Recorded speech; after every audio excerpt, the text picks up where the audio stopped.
বিমানের সিটে বসে আছি আর ভাবতেছি পুরনো কথাগুলো, যাদের জন্য আজ আমি আমার পরিবার থেকে আলাদা, যাদের জন্য আজ আমি একা চলতে শিখে গেছি। সবার জীবনে কিছু ঘটনা থাকে যা তাকে প্রতিনিয়ত তার হৃদয়টাকে কুড়ে কুড়ে খায়। এসব কথা ভাবতে গিয়ে কখন যে ঘুমিয়ে পড়েছি তার টেরই পাইনি। যখন ঘুম ভাঙল তখন দেখি বিমান বাংলাদেশে ল্যান্ড করেছে। নিজ দেশের মাটিতে ফিরে আসতে পেরে নিজের মনের ভিতর আজ খুব খুশি খুশি লাগতেছে। বিমান থেকে নেমে দেখি আমার জন্য গাড়ি নিয়ে দাঁড়িয়ে আছে আফজাল চাচা। কেমন আছো চাচা তুমি? আলহামদুলিল্লাহ ভালো বাবা। তুমি কেমন আছো? আলহামদুলিল্লাহ ভালো। গাড়িতে উঠে বসো, অনেক বেলা হয়ে গেছে, বাসায় যেতে হবে। তারপরে আমি গাড়ি নিয়ে বাসায় চলে আসি। বাসায় এসে ফ্রেশ হয়ে নিই। কিছুক্ষণ পরে স্যার ফোন দেয় আমাকে। আলহামদুলিল্লাহ ভালো আছি স্যার। কিছুক্ষণ আগে স্যার।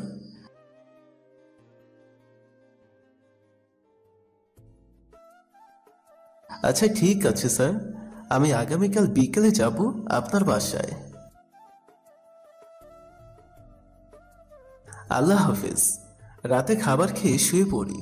সকালে ঘুম থেকে উঠে ফ্রেশ হয়ে খাবার খেয়ে ছাদে যাই মনটাকে ফ্রেশ করতে। বিকেলে পোশাক পরে বড় স্যারের বাসায় যাওয়ার জন্য তৈরি হই। চাচাকে নিয়ে স্যারের বাসার উদ্দেশ্যে রওনা দিই। ও আপনাদের তো আমার পরিচয় দিতে ভুলে গেছি, আমি তরিকুল ইসলাম। আর আমার সম্পর্কে বাকি সবকিছু গল্পের ভিতরে জানতে পারবেন।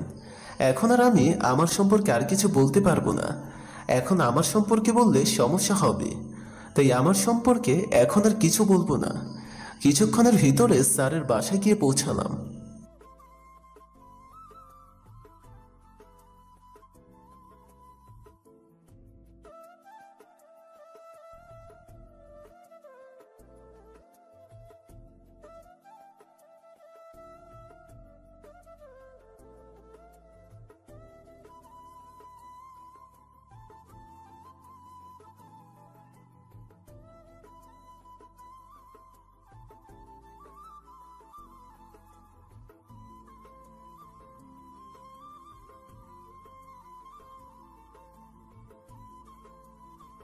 আচ্ছা ঠিক আছে স্যার। বাসায় এসে ভাবতেছি যে শহর ছেড়েছি বহু বছর আগে, সেই শহরে এখন আবার ফিরে যেতে হবে। সকালে গাড়ি নিয়ে বের হলাম সেই চেনা পরিচিত শহরে। ঢাকা থেকে বরিশালে এসে পৌঁছে স্যারকে ফোন দিলাম। স্যার একটি সরকারি খরচে ফ্ল্যাট ভাড়া করে দিল আমাকে। আমি গাড়ি পার্ক করে রুমে প্রবেশ করলাম। ফ্রেশ হয়ে নিচে এসে কিছু খাবার খেয়ে রুমে এসে বিছানায় শুয়ে আমার পুরনো সিমটাকে অন করলাম। আজ প্রায় অনেক বছর পরে এই সিমটাকে অন করলাম। অন করে যখন ফোনের কন্ট্রাক্ট নাম্বারগুলোকে চেক করা শুরু করলাম তখন একটি নাম্বার দেখে পুরনো স্মৃতিগুলো মনে পড়ে গেল। সবকিছু বাদ দিয়ে সাকিবের ফোন নাম্বার বের করে ওকে ফোন দিলাম। কিছুক্ষণ পরে সাকিব ফোনটি ধরল। আসসালামু আলাইকুম, কেমন আছো তরিকুল? আলহামদুলিল্লাহ ভালো, তুই কেমন আছিস? আলহামদুলিল্লাহ ভালো। তোর তো কোনো খবর নাই, তুই এতদিন পরে ফোন দিলি কেন? তোকে আমি প্রায় 1.5 বছর আগে অনেকগুলো ফোন দিয়েছিলাম, কিন্তু তোর ফোন বারবার বন্ধ পাইছি। কিসের জন্য ফোন দিয়েছিলি? তোর আদরের ছোট বোন আজ প্রায় 2 বছর যাবৎ অসুস্থ। ও তোর জন্য সারাক্ষণ কান্না করে, আজও করে, আর তার জন্য তোকে ফোন দিছিলাম। তুই কোথায় আছিস? এখন আমি কলেজের মাঠে আছি। তুই একটু এই জায়গায় আয়। আমি এখনই সেখানে আসতেছি। তোকে তো দেখে জেনে যাইতেছে না। ও তাই? সাকিব আমাদের বাসায় কি এখনো সেই আগের জায়গায় আছে? হুম। ও আচ্ছা ঠিক আছে। এইটুকু কথা বলে একটি রিক্সা নিয়ে রওনা দিলাম বাসার উদ্দেশ্যে। বাসার গেটের সামনে এসে আমি তো পুরাই অবাক, কেননা আমি যখন বাসা দেখে চলে গেছিলাম তখন আমাদের বাসা এমন ছিল না। পুরনো ঘর ভেঙে এখন নতুন বড় বাসা তৈরি করা হয়েছে। অনেক বড় বাসা, যা দেখতে একদম রাজপ্রাসাদের মতো, কেননা আব্বু একজন নামকরা বড় ব্যবসায়ী। আমি রিক্সার ভাড়া দিয়ে আমি বাসার ভেতর প্রবেশ করলাম। যদিও আমাকে কেউ এখন চিনতে পারবে না। আমি বাসার ভেতরে প্রবেশ করে বাসার দারোয়ানের কাছে জিজ্ঞাসা করলাম যে ফারিয়ার রুম কোনটা। আপনি ফারিয়ার কাছে গিয়ে এই কাগজটা দিবেন, তারপর ও যা বলবে তা করবেন। দারোয়ান চিঠিটা নিয়ে ভেতরে গিয়ে ফিরে এসে বলল যে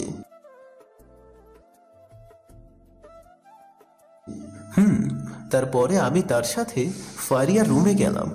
আমি ওর রুমে প্রবেশ করার পরে দারোয়ান চলে গেল। আমি ফারিয়ার দিকে তাকানোর পরে দু চোখ বেয়ে পানি পড়তে শুরু করলো। আগে কতটা নামছে আমার বোনটা সুন্দর ছিল, আর আজ সেই বোনকে চেনা চাইতেছে না। কেমন আছিস বোন? আলহামদুলিল্লাহ ভালো। তুমি কেমন আছো? আমাকে জড়িয়ে ধরে কথা বলতেছে ফারিয়া। তোদের দোয়ায় ভালো আছি। তোর এমন অবস্থা হলো কেমন করে? ভাইয়া, তা আমি নিজেও বলতে পারি না। আচ্ছা ঠিক আছে। ফারিয়া শুকিয়ে গেছে অনেকটা। ওর চেহারা দেখলে নিজের কাছে খুব খারাপ লাগে। খারাপ লাগারটাই স্বাভাবিক। পৃথিবীর সকল ভাই তার কলিজার বোনকে কতটা ভালোবাসে তা সেই ভাই বোনই ভালো জানে। এমন সময় স্যারের ফোন।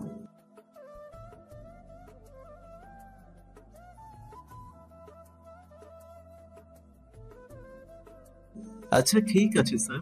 স্যারের সাথে কথা বলার পরে একটি মেয়ের রুমের ভেতরে প্রবেশ করে খুব জোরে চিৎকার দিল। মেয়েটির চিৎকারের শব্দ শুনে বাসার সবাই ফারিয়ার রুমে চলে আসলো। আমার আব্বু আম্মু বড় দুই ভাই তারা আসছে। তাদের সাথে দুজন পরিচিত মেয়ে দেখলাম। আমার ধারণা তারা হয়তো দুই ভাইয়ের বউ হবে। তাহলে এই মেয়েটাকে? কি হয়েছে এখানে নীলা? এই ছেলেটি দেখুন ফারিয়াকে কিভাবে জড়িয়ে ধরেছে। এই মেয়ে, তোমার হয়েছে কি? এত সবকিছু নেগেটিভ ভাবো কেন? এই ছেলে, তুমি কে? আর তুমি আমার মেয়েকে অমন করে ধরে আছো কেন? ফারিয়া, আমি গেলাম, পরে আবার আসবো। আচ্ছা ঠিক আছে। আপনাদের আমার পরিচয় জানতে মন চাইলে ফারিয়ার কাছ থেকে জেনে নিবেন। তোমার পরিচয় ফারিয়া নয়, তুমি নিজেই দিয়ে দাও। ভাইয়া, তুমি তোমার পরিচয়টা দাও তো। আমি হলাম তরিকুল ইসলাম, এই বাড়ির ছোট ছেলে, যাকে 5 বছর আগে বিনা অপরাধে বাসা থেকে তোমরা সবাই বের করে দিয়েছিলে। আমি হলাম সেই তরিকুল যে কিনা বারবার হাত জোর করে তোমাদের কাছে বলেছিলাম যে আব্বু আমি কোনো অপরাধ করিনি। সবার কাছে বলেছিলাম সেদিন, কিন্তু তোমরা আমার কথা কেউ সেদিন বিশ্বাস করনি। আমি হলাম সেই তরিকুল যার কথা তোমরা অবিশ্বাস করে তোমরা একটি মেয়ের কথা বিশ্বাস করেছো। তোমরা সবাই নিজেদের বাসার মানুষকে বিশ্বাস না করে তোমরা সবাই সিমির কথা সেই দিন বিশ্বাস করেছো। আপনাদের আমি অনেক আগেই মাফ করে দিয়েছি। সেটার কখনোই সম্ভব না। দেখ বাবা, তুই আর না করিস না, আমাকে আর তুই কষ্ট দিস না। আম্মু, আমি শুধু আজ তোমার জন্য থেকে গেলাম, তবে তোমার সাথে আবার কিছু কথা আছে। আমাকে তোমার রুমে নিয়ে চলো। আমাকে তোমার রুমে নিয়ে চলো আগে। আম্মু, তোমার কাছে আমি কখনো কিছু লুকাইনি, আজকেও লুকাবো না। আমি বরিশালে আসছি কিছু কাজের জন্য, যার জন্য আমি বাসায় থাকতে পারবো না। আমি যদি এখানে থাকি তাহলে আমি কাজটি সঠিকভাবে শেষ করতে পারবো না। কি এমন কাজ যার জন্য তুই বাসায় থাকতে পারবি না? তোমাকে তা আমি কিছুদিন পরে বলবো। আচ্ছা ঠিক আছে। আম্মু, নীলা নামের মেয়েটিকে? তোর মেজো ভাইয়ের শালিও, ও কিছুদিন এখানে থাকবে। ও একজন সিআইডি অফিসার। নীলা কিছু কাজের জন্য আমাদের এখানে আসছে। নীলা এখন থেকে আমাদের এখানে থাকবে। আমি যাকে খুঁজতে চাইছিলাম সেই খগু নিচে এসে ফাঁদে পা দিল। কি ভাবতেছিস? কিছু না, আমার কিছু কাজ আছে। তুমি খাবার দাও, আর ফারিয়াকে আমি আমার এক পরিচিত ডাক্তার দেখাবো আগামীকাল। তুমি সকালে তৈরি থেকো। আম্মু, আম্মু খাবার দিতে চলে গেল।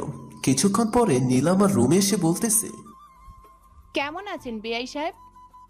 আলহামদুলিল্লাহ ভালো। আপনি কেমন আছেন? আলহামদুলিল্লাহ ভালো। তারপরে নীলা যা বলল তা শুনে আমি তো অবাক, কেননা ও আমার রুমে বলতেছে, আপনি কি সিমিকে খুব ভালোবাসতেন? আপনি সিমির কথা জানলেন কি করে? ফারিয়া আমাকে আপনার সম্পর্কে সবকিছু অনেক আগেই বলেছে। সব বলে দিছে আপনাকে? হুম। মানে মান সম্মান আর কিছু থাকলো না? খাবার খেতে চলুন, আর অতীতকে ভুলে বর্তমানকে নিয়ে ভাবুন, কেমন? হুম, আমিও থেমে থাকার ছেলে নই। সকল কিছু ভুলে সামনের দিকে এগিয়ে যাওয়ার জন্য, লড়াই করে নিজেকে প্রতিষ্ঠিত হওয়ার জন্য চেষ্টা করতেছি। বাকিটা আল্লাহ পাকের ইচ্ছা। তবে একটি কথা মনে রাখবেন, আপনি হেরে যাওয়ার নাম জীবন নয়। সবকিছু ভুলে সামনে এগিয়ে যাওয়ার নামই হলো জীবন। হুম, তারপরে রাতের খাবার খেয়ে বাসা থেকে আমার ফ্ল্যাটে চলে আসি। রাতে রুমে বসে ল্যাপটপ অন করে এখানকার সবকিছু ভালো করে জেনে নিতেছি। কিছুক্ষণ কাজ করে দিলাম এক ঘুম। সকালে ঘুম থেকে উঠে ফ্রেশ হয়ে নিচে কিছু নাস্তা খেয়ে রুমে আসি। এর ভেতরে স্যার ফোন দেয়।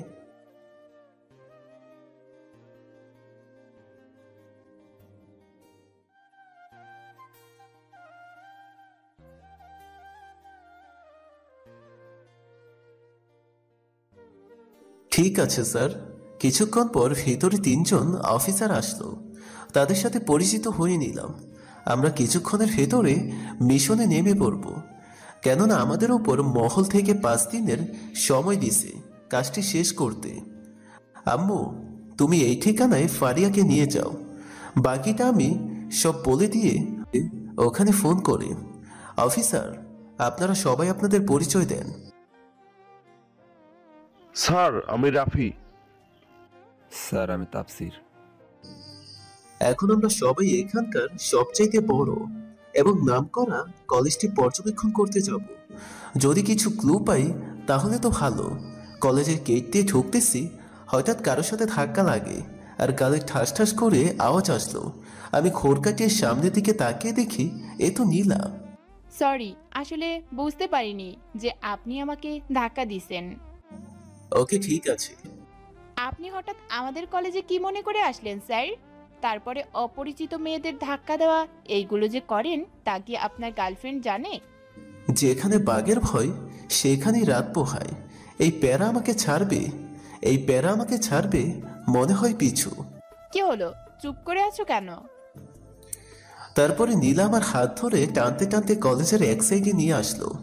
তুমি বরিশালে আসছো, তা আমাকে বলনি কেন? তোমার যে আব্বু আম্মু আছে, তা আমাকে বলনি কেন?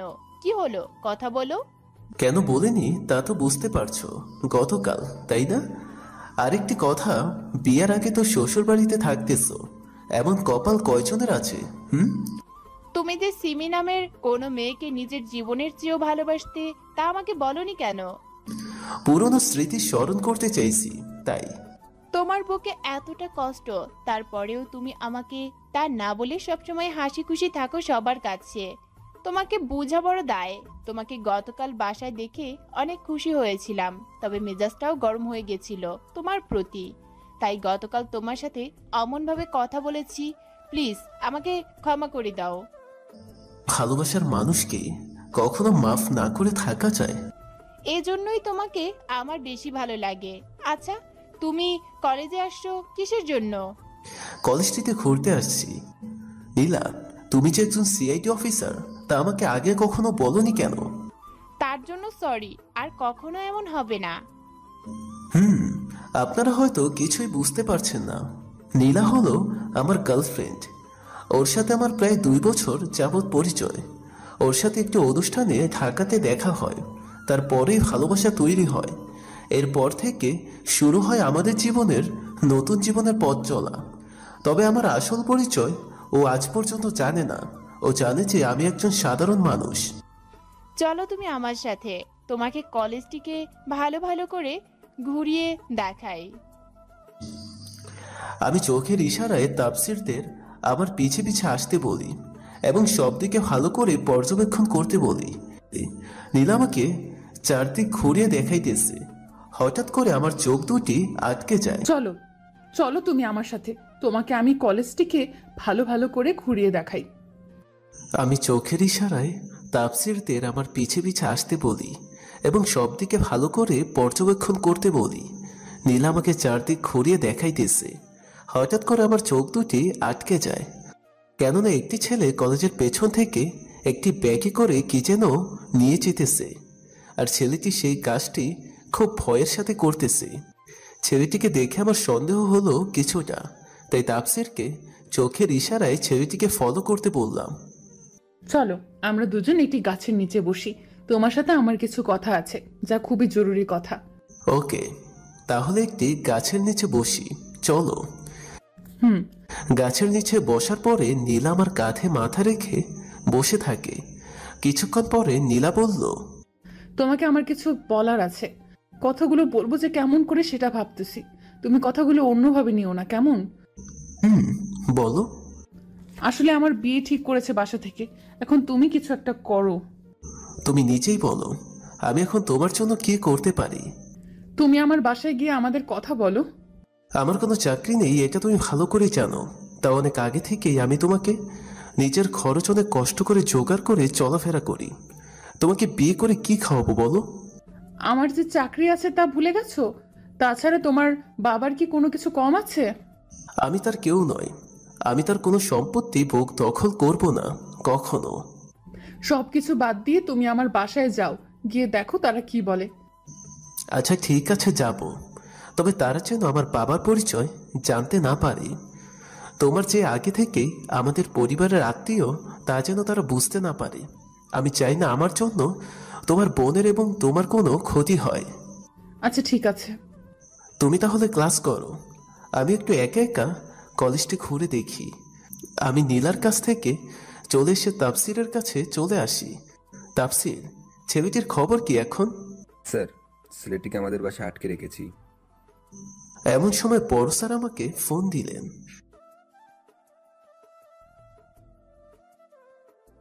স্যার, তাহলে এই দিকের কাজগুলো তাহলে কে করবে?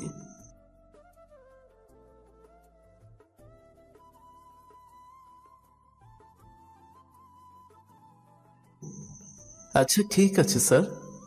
তাফসির, তোমরা এই দিকটা সামলাও, তবে তা যেন কেউ বুঝতে না পারে তোমাদের আসল পরিচয়। আমি এখন ঢাকা যাব এবং রাতে পেলাম। আমার কিছু কাজ আছে, বেশ কিছু কাজ আছে, যার জন্য সেখানে প্রায় 20 দিনের মতো থাকতে হবে। আচ্ছা ঠিক আছে। আমি বাসে এসে রেডি হয়ে রওনা দিলাম ঢাকার উদ্দেশ্যে। নেপালে এসে পৌঁছে ফ্রেশ হয়ে নিলাম। স্যার, আমি নেপাল এসে পৌঁছেছি কিছুক্ষণ আগে।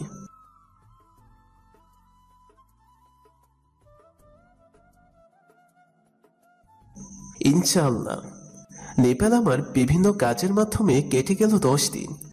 এই 10 দিনে পরিচিত কারোর সাথে কোনো যোগাযোগ করিনি। অন্যদিকে নীলার আব্বু নীলাকে বলতেছে, নীলা, তোমার বিয়ে ঠিক করেছি আমরা।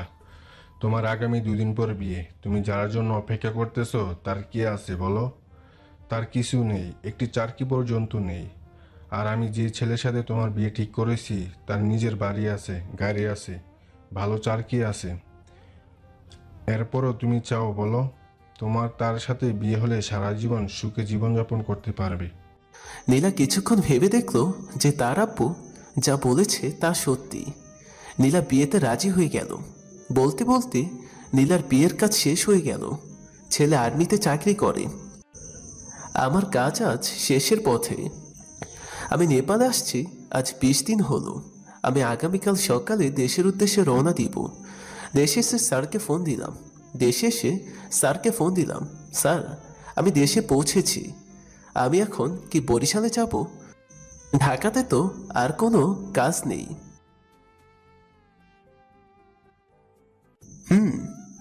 বরিশালে এসে ফ্ল্যাটে প্রবেশ করে দেখি যে তাফসিরের এবং রাকিবের রুম খোলা, কিন্তু সাকিবের রুমে তালা দেওয়া। আমি রুমে এসে ফ্রেশ হয়ে তাফসিরকে ডাক দিলাম। আসসালামু আলাইকুম স্যার, কেমন আছেন? ওয়ালাইকুম আসসালাম, আলহামদুলিল্লাহ ভালো আছি। সাকিবের রুমে তালা দেওয়া কেন? স্যার, কিছুদিন আগে কলেজে যাবার পরে আপনার সাথে যে মেয়েটার কথা হয়েছিল, সেই মেয়েটার সাথে সাকিবের কিছুদিন আগে বিয়ে হয়েছে। সাকিব তার বউ নিয়ে ঘুরতে গেছে।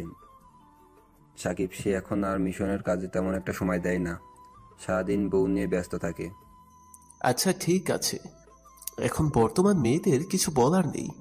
তার যেখানে টাকা দেখবে তারা সেখানে টাকার পিছে ছুটে চলবে। সব সম্পর্ক মুহূর্তের ভিতরে ভুলে গিয়ে তারা কখনো কাউকে মন দিয়ে ভালোবাসে না। তাদের ভালোবাসাটা আসলে একটি অভিনয় মাত্র। ওসব কথা ভাবতেই খুব কষ্ট হচ্ছে। স্যার আপনি ঠিক আছেন তো? হুম। এমন সময় রাফি এসে বলতেছে,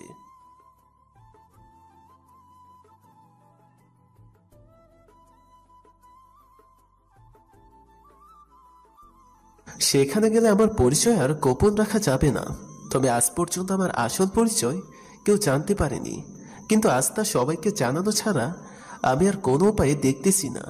কেননা নারীদের সম্মান আমি সব সময় করি আর সারা জীবন করব। এখন আমাদের সবকিছু ভুলে গিয়ে কলেজের মেয়েদের ইজ্জত রক্ষা করা হলো আমাদের প্রধান কাজ। সবাই সবার গান নিয়ে তৈরি হও, এখন কলেজে যাব আমরা।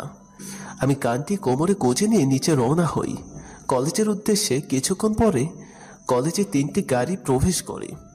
গাড়িগুলো দেখে কলেজের সবাই অবাক, কেননা গাড়িগুলো ছিল সিআইডির। সিআইডি দেখে কলেজের সবাই অবাক। সিআইডি অফিসারদের ফোন করে নীলা কলেজে আসতে বলেছে। সিআইডি অফিসারের ভেতর থেকে একজন বলতেছে, এই তোদের এত বড় সাহস কলেজের মেয়েদের সাথে খারাপ আচরণ করিস?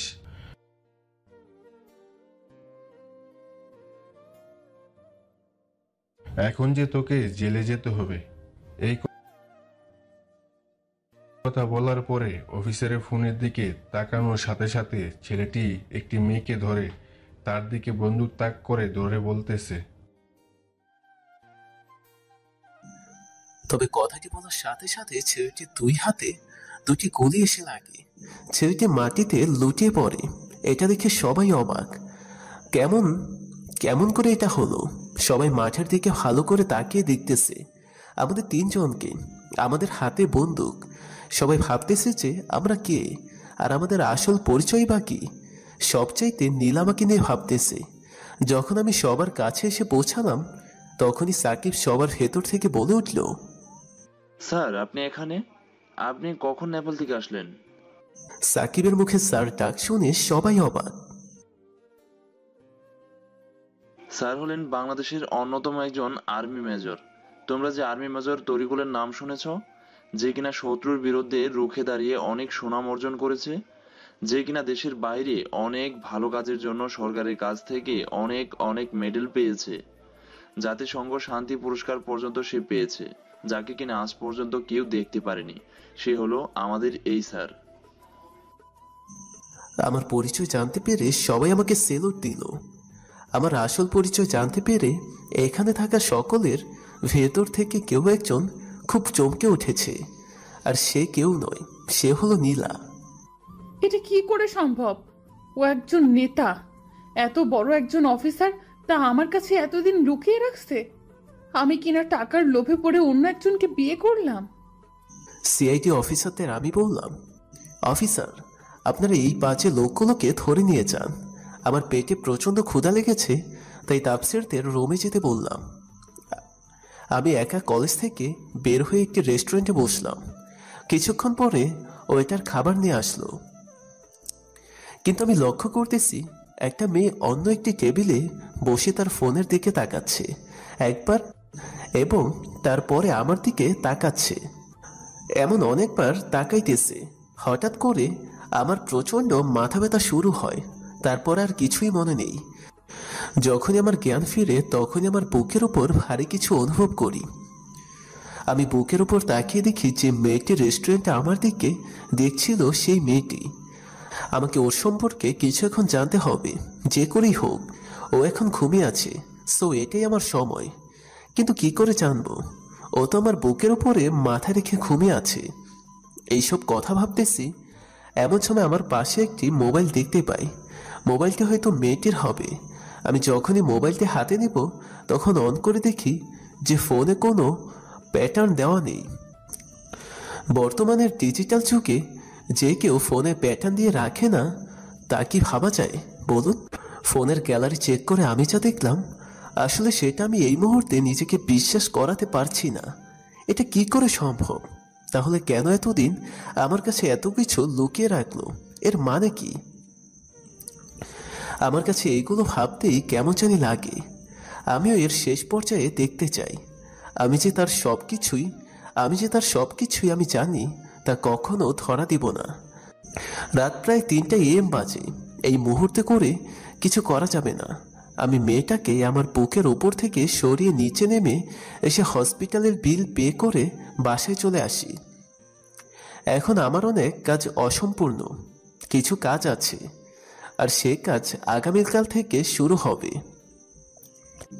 এই কাজ করতে গিয়ে যদি নিচে বেঁচে ফিরি তবে সবার কাছে দেখা হবে, তা না হলে হবে না। এখন শুরু হবে ডাইরেক্ট অ্যাকশন, কেউ ছাড়া পাবে না। সবার জন্য এখন থেকে আতঙ্কের একটি নাম থাকবে, আর সেটা হলো তরিকুল।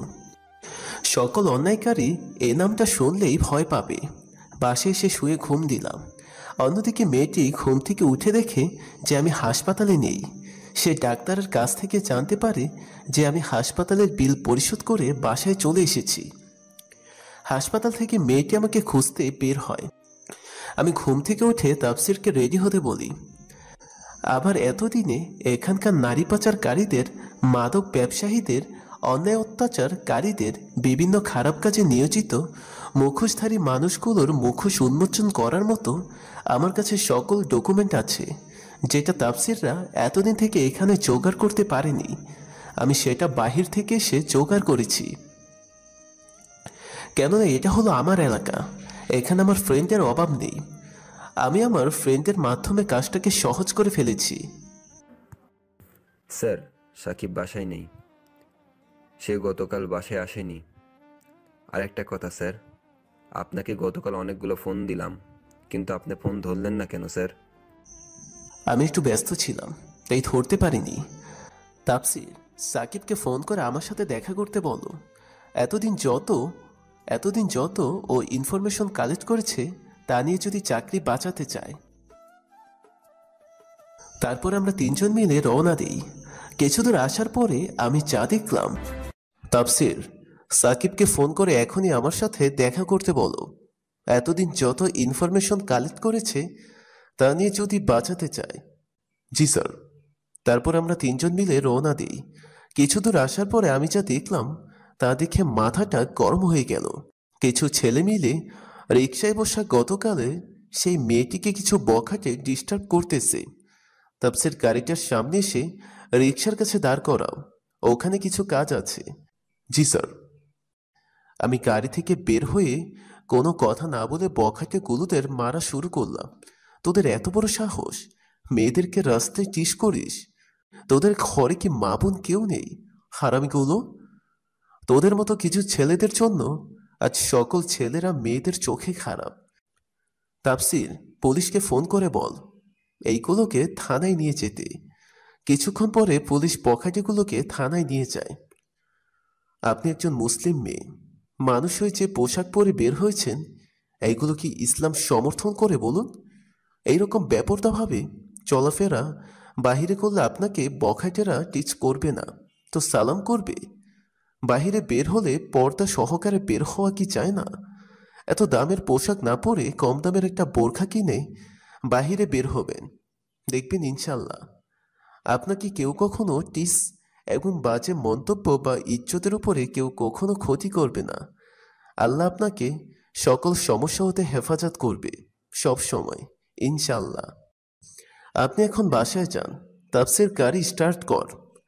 তারপরে তাফসিরকে নিয়ে চলে আসি এখানকার এমপির বাসায়। এমপি সাহেব আমাকে দেখে বলতেছে,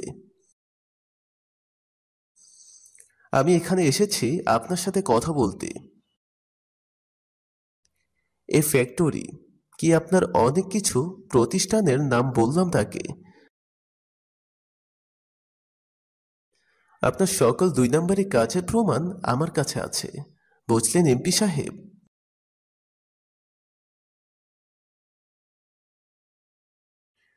আমি কোনো অপরাধীকে কখনো ভয় করে কথা বলি না, বুঝছেন? আপনি একজন এমপি হতে পারেন সবার কাছে, কিন্তু আমার কাছে আপনি একজন অপরাধী।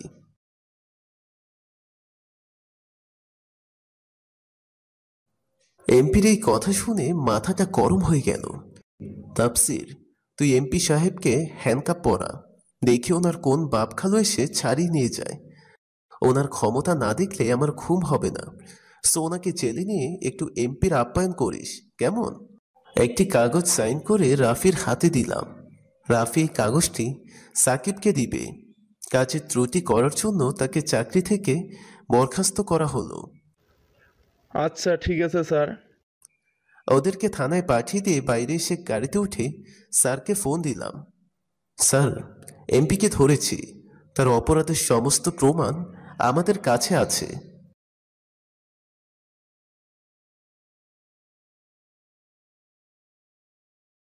স্যার, আমি সাকিবকে চাকরি থেকে, আর আমাকে স্যার বলতে না দিয়ে সে বলা শুরু করলো।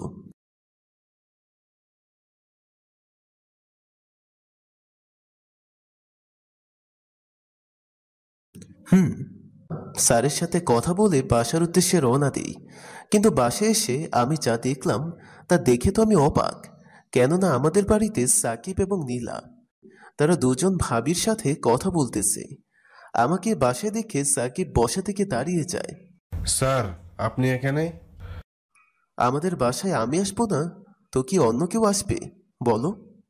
আমি আর কোনো কথা না বলে উপরে চলে আসি। আমি সোজা ফারিয়ার রুমে প্রবেশ করি। ফারিয়া আমাকে দেখা মাত্রই আমাকে জড়িয়ে ধরে। এখন কেমন আছিস ফারিয়া? আলহামদুলিল্লাহ, ভালো। তুই তো দেখতেছি এই 1 মাসে আল্লাহর রহমতে বলতে গেলে একদম পুরোপুরি সুস্থ বললেই চলে। হুম। আচ্ছা, আম্মু রুমে এখন চল। তারপরে আম্মুর সাথে কথা বললাম। হঠাৎ আম্মু বলতে যে আমাকে এখন বিয়ে করতে হবে। আমি বিয়ে করব, তবে 1 মাস পরে।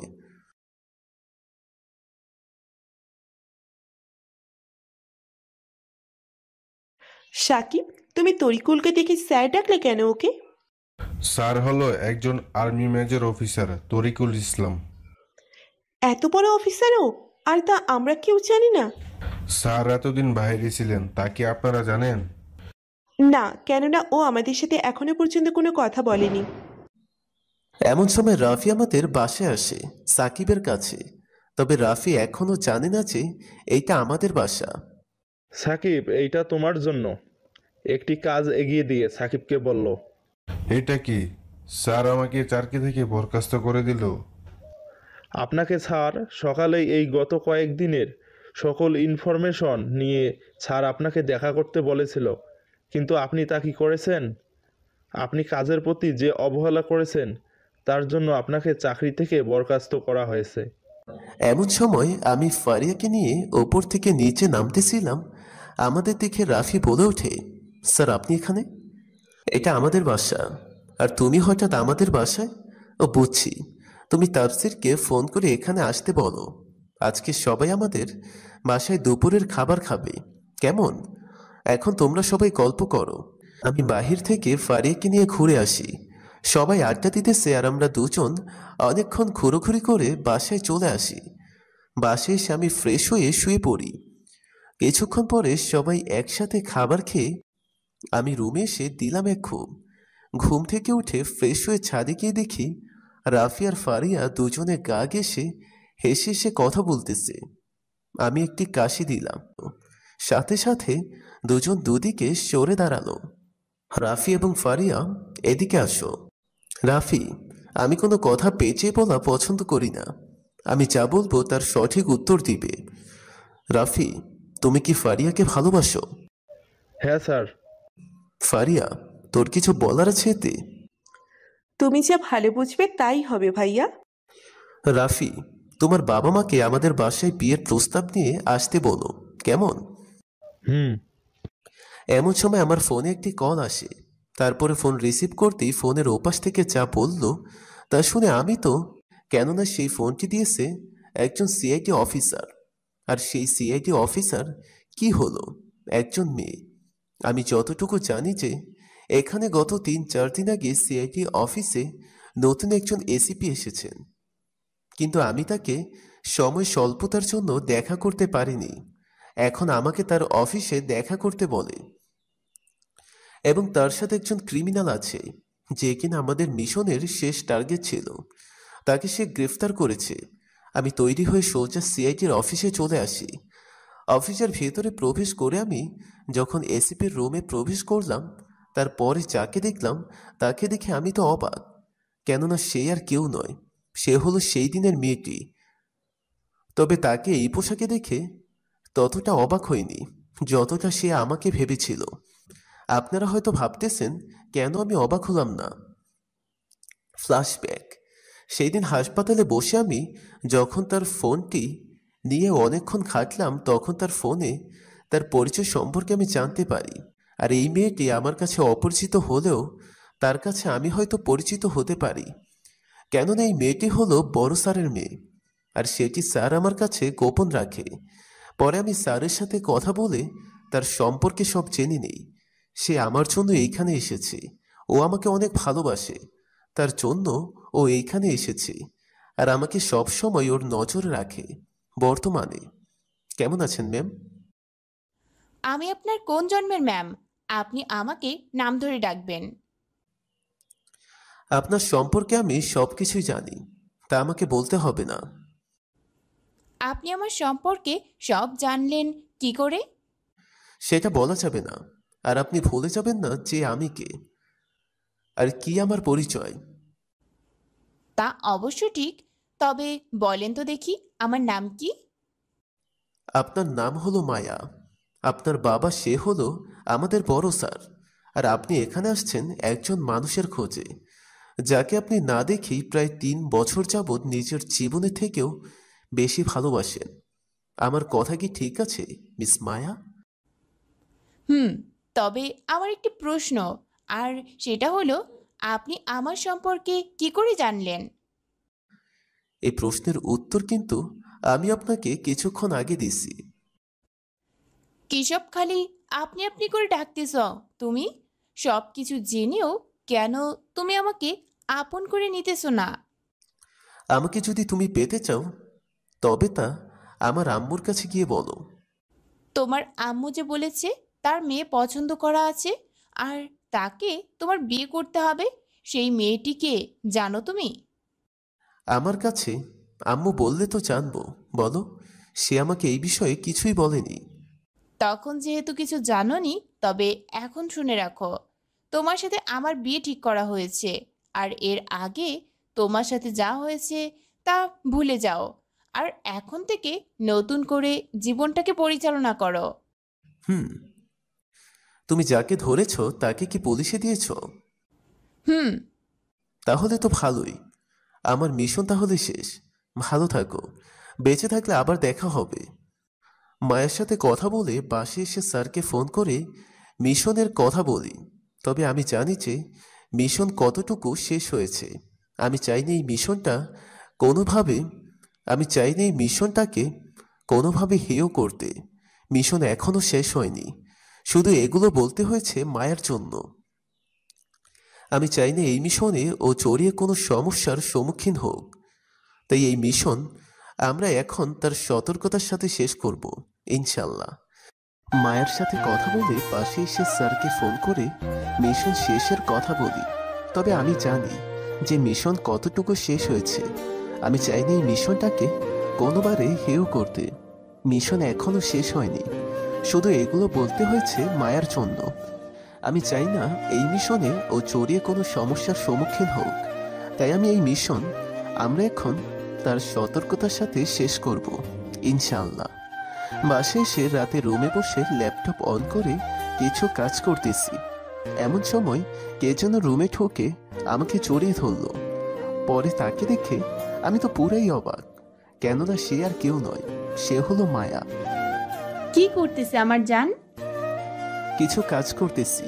তারপরে মায়ের সাথে কিছুক্ষণ কথা বলে দিলাম এক ঘুম। সকালে ঘুম থেকে উঠে তাপসিরকে নিয়ে বেরিয়ে পড়ি কলেজের উদ্দেশ্যে। তাপসির, আমাদের গোপন কথা কেউ যেন জানতে না পারে। কেউ জানতে পারবে না স্যার। আমাদের যে করেই হোক এই নারী পাচারকারী গডফাদারকে ধরতে হবে। একজন কেউ ছাড়া যাবে না। সব কথাকে গোড়া থেকে উপড়ে ফেলে দিতে হবে, তার যে কোনো মূল্যে। তারপর আমরা দুজনে কলেজে এসে কলেজটিকে ভালো করে পর্যবেক্ষণ করলাম, আর কলেজের বিভিন্ন জায়গায় কিছু গোপন ক্যামেরা লাগালাম। আমাদের একটিই টার্গেট, আর সেটি হলো বরিশাল বিভাগকে সকল সন্ত্রাসীর হাত থেকে রক্ষা করা। রাতে মনিটরের সামনে বসে আছি, কোনো তথ্যই পাইতেছি না। ঘড়ির দিকে তাকিয়ে দেখি রাত 2টা AM বাজে। তখন একজন লোককে দেখতে পেলাম। তবে তার চেহারা দেখা যায়নি। তবে একটি লাশ পড়ে থাকতে দেখলাম কলেজের সামনে। এখন মিশনটা আবার ঘুরে গেল, নতুন রূপ নিয়েছে। আমাদের আরো কঠিন হয়ে গেল মিশনটা। স্যার, আমাদেরকে নতুন কিছু ভাবতে হবে। আগামীকাল থেকে কলেজে আরো ক্যামেরা সংখ্যা বাড়াতে হবে, আর আমাদের নজরদারি করতে হবে। তাফসির কলেজের সামনে আমাদেরকে আগামীকাল থেকে ছদ্মবেশে নজর রাখতে হবে। আমাদের জানতে হবে এই খুনটি কে করেছে আর কিসের জন্য করেছে। তবে পুলিশ অথবা সিআইডি অফিসার কেউ যেন জানতে না পারে যে আমরা মিশনে এখনো আছি। স্যার, কলেজের ভিতরে ছদ্মবেশী ঢোকার একটা ভালো উপায় আছে। কি উপায়? স্যার, আপনার আমি আগামীকাল থেকে কলেজের পুরস্কার বের করব। তারপর সকলের মনের কথা জানবো এবং তথ্য সংগ্রহ করব। তোর আইডিয়া ঠিক আছে, তবে কলেজের ভেতরে কিছু লোক রাখতে হবে আমাদের। কিছু অফিসার ছদ্মবেশে কলেজের স্টুডেন্ট হিসেবে ভেতরে প্রবেশ করিয়ে দিব। স্যার, আমি খুব ভালো ফুচকা বানাতে পারি। ফুচকা বেচা জমবে এবার, ধরবো মোরা নারী পাচার। এখন রুমে গিয়ে ঘুমিয়ে পড়ো, আমিও ঘুমিয়ে পড়ি। আগামীকাল সকালে অনেক কাজ আছে। সকালে আমি আর তাফসির ফুচকার দোকান নিয়ে কলেজে যাই। রাফি আছে কলেজের বাহিরে ছদ্মবেশে। স্যার, ফুচকা তো বেশি মেয়েরা নিচ্ছে। আমার কিন্তু স্যার একটা মেয়ে পছন্দ হয়ে গেছে। খুব ভালো, তবে আগে এই কাজ শেষ করি, তারপরে তাকে নিয়ে ভেবো, কেমন? কিছুক্ষণ পরে তাফসিরকে বললাম, তাফসির, আমি দেখতেছি তুমি কি তা দেখতেছ। স্যার, কলেজের পিয়নের কথা বলছেন? রাফিকে বল পিয়নের দিকে ভালো করে নজর রাখতে। রাতে বাসে এসে রাফিকে বললাম পিয়নকে ফলো করে কি জানতে পারছে তা বলতে। স্যার, আজ রাত আমাদের মিশনের শেষ রাত হবে বলে মনে হচ্ছে। আর স্যার, আপনার কথা মতো সবাই জেনে গেছে যে এমপি সাহেব এখন জেলে আছে। নারী পাচার এবং মাদক ব্যবসায়ের জন্য সে ধরা পড়েছে, সেটা সবাই জেনে গেছে। তাফসির মনিটর অন করে।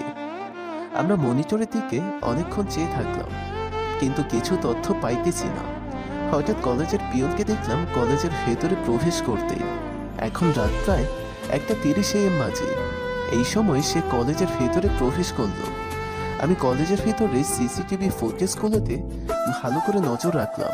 কিছুক্ষণ পরে যাকে দেখলাম তাকে দেখে আমার মাথা ঘুরে গেল, কেননা সে হলো আমাদের সকলের সম্মানিত একজন ব্যক্তি, যাকে সবাই শ্রদ্ধা করে, যিনি হলেন হাজারো ছাত্রছাত্রীর শিক্ষার কারিগর।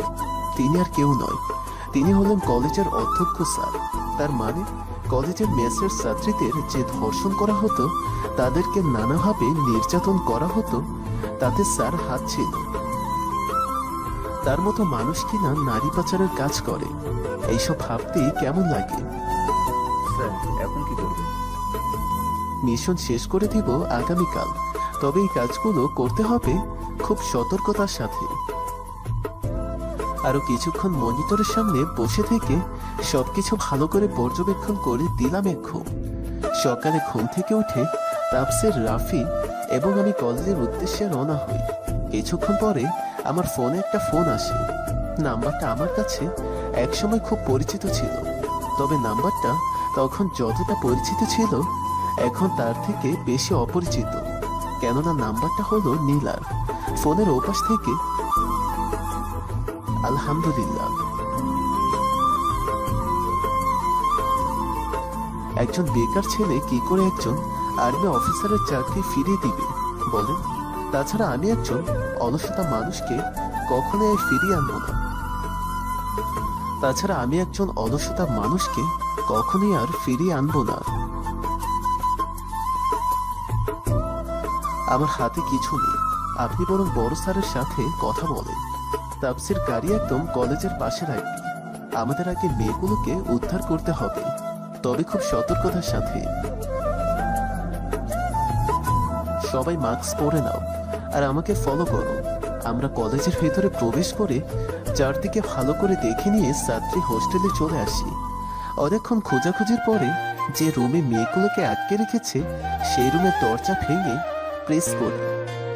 রুমের ভেতরে গিয়ে যাকে দেখলাম তাকে দেখে আমি তো পুরাই অবাক।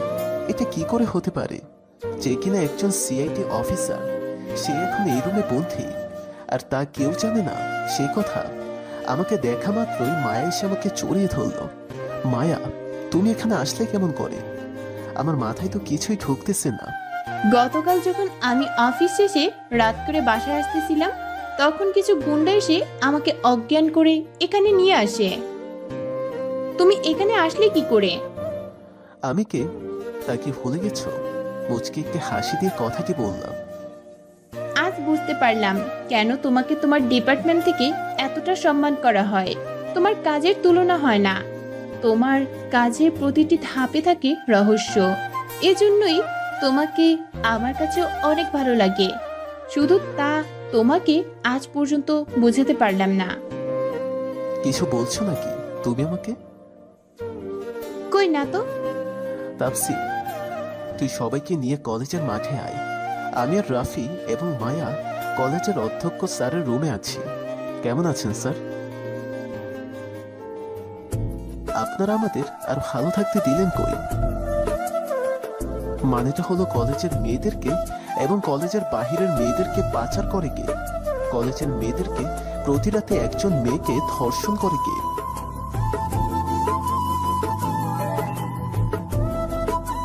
ও তাই নাকি? রাফি, মায়াকে নিয়ে ভেতরে আসো। স্যার মায়াকে দেখে ঘাবড়ে গেল। আরো প্রমাণ লাগবে?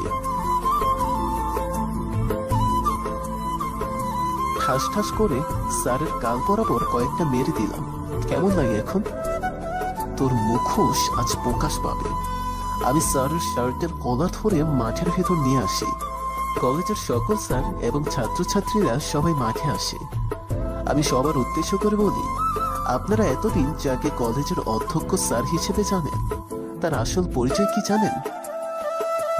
সে আসল অধ্যক্ষ স্যার না। যার আজকে এই কলেজে অধ্যক্ষ স্যারের চেয়ারে বসার কথা ছিল তাকে মেরে ফেলেছে এই জানোয়ারটা। এই লোকটি হলো একজন ধর্ষক। সে আসল অধ্যক্ষ স্যার না। যার আজকে এই কলেজে অধ্যক্ষ স্যারের চেয়ারে বসার কথা ছিল তাকে মেরে ফেলেছে এই জানোয়ারটা। এই লোকটি হলো একজন ধর্ষক, নারী পাচারকারী, মাদক ব্যবসায়ী। সবাই আমার কথা শুনে অবাক হয়ে যায়। তাপসির মেয়েগুলোকে তাদের ঠিকানা অনুযায়ী পাঠিয়ে দেয়। আর কলেজের পিয়ন বলি, স্যার কাকু এইখানে। পেছন থেকে রাফি কথাটি বলল। দুজনে ধরে নিয়ে জেলে ভরে দেয়। ফাঁসির রায় না আসা পর্যন্ত জেলের বসে পড়ুক সব কাজ এবং আমার মিশন আজ সমাপ্ত করে স্যারের সাথে কথা বলে বাসায় চলে আসি। তোর মিশন তো এখন শেষ, আগামী কালই তোর বিয়ে, আর তুই এই বিষয়ে কোনো কথা বলবি না। মায়ের কথায় আমি মনে মনে হাসলাম।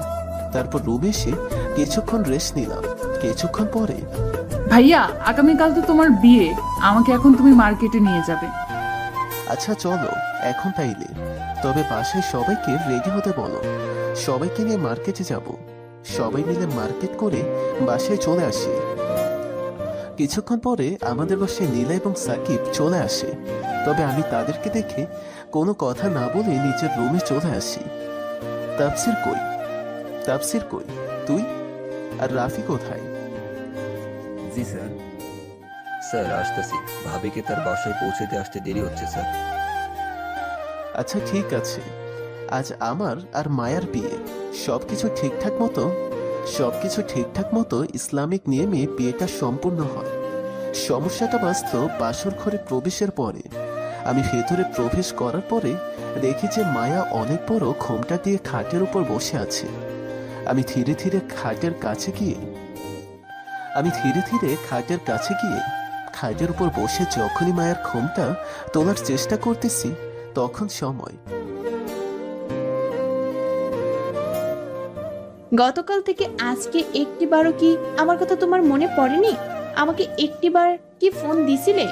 তার সাজা এখন তোমাকে পেতে হবে। ফ্রেশ হয়ে এসো, নফল নামাজ আদায় করবো এখন। নামাজ শেষে যখন আবারও খাটে বসলাম, এখন আমাকে একদমই টাচ করবে না। আজকে সারা রাত আমাকে গল্প শোনাবে তুমি। আজকে অনেক রেগে আছে বুঝেছি। রাগ ভাঙানোর জন্য যা করার আমাকে এখন করতে হবে।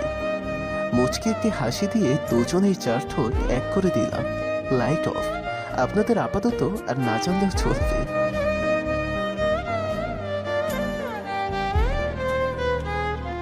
সবাই ভালো থাকবেন এবং সুস্থতা কামনা করছি। এখানেই শেষ করে দিলাম।